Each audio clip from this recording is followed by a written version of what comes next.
അങ്ങനെ നമ്മുടെ ദേവിയോട് ധർമ്മൻ കണക്കൊക്കെ നോക്കാൻ പറഞ്ഞിട്ട് ഉള്ളിലേക്ക് പോകുന്നുണ്ട്. എന്നിട്ട് ഉള്ളിലേക്ക് പോകുന്ന സമയത്ത് നമ്മുടെ ദേവി ചോദിക്കുന്നുണ്ട്, എന്താ ധർമ്മേട്ടൻ്റെ കയ്യിൽ ചോദിക്കണ്ടേ, ഇതൊന്നുമില്ല എന്ന് പറഞ്ഞ് ഒളിപ്പിക്കുന്നുണ്ട്. ഓ സുഗന്യ എടുത്തേക്കുള്ളതാവില്ല എന്ന് പറഞ്ഞിട്ട് ആന്ന് പറഞ്ഞിട്ട് നാണിച്ചിട്ട് ഉള്ളിൽ പോകുന്നുണ്ട്.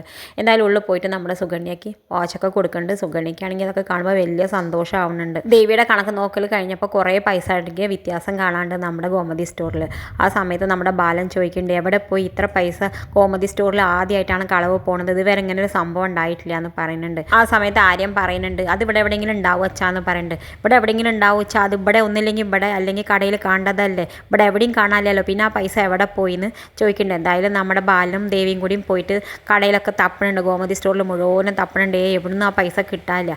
എന്തായാലും ആ സമയത്താണ് നമ്മുടെ ധർമ്മൻ്റെ കയ്യിലൊരു വാച്ച് കാണുന്നത്. ആ സമയത്ത് ബാലൻ ചോദിക്കുന്നുണ്ട്, ഈ വാച്ച് ഇപ്പോൾ എവിടുന്നാ, ഇത് വാങ്ങാനുള്ള പൈസ നിനക്ക് എവിടുന്നാന്നൊക്കെ ചോദിക്കുന്നുണ്ട്.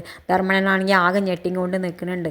എന്തായാലും പിന്നെ ധർമ്മം വേഗം പെട്ടിയൊക്കെ എടുത്തിട്ട് പറയുന്നുണ്ട്, എൻ്റെ ചേച്ചി മളിയനും എന്നെ കള്ളനാക്കിയില്ല, ഇനി ഞാൻ ഈ കള്ളനായിട്ട് ഈ വീട്ടിൽ നിൽക്കണില്ല, ഇനി ദേവമംഗലത്ത് അങ്ങനെ ഒരു കള്ളം പാടില്ല എന്ന് പറഞ്ഞിട്ട് വീട് വിട്ട് ഇറങ്ങിപ്പോകാൻ നിൽക്കുന്നുണ്ട്. ആർക്കും ഒന്നും ഉണ്ടാതെ നിൽക്കുന്നുണ്ട്. എന്താ പറയാന്ന് അറിയില്ലല്ലോ. നമ്മുടെ ബാലനാണെങ്കിൽ അറിയാതെ വായിന്ന് വരും ചെയ്തു. ഇത് കാണിച്ചും കൊണ്ടാണ് ഇന്നത്തെ പ്രൊമോ അവസാനിക്കേണ്ടത്. ഇതുപോലുള്ള പ്രൊമോ വിശേഷങ്ങൾ നിങ്ങളുടെ മുന്നിൽ എളുപ്പത്തിൽ എത്താൻ ഈ ചാനൽ ഒന്ന് സബ്സ്ക്രൈബ് ചെയ്യാൻ മറക്കരുതേ.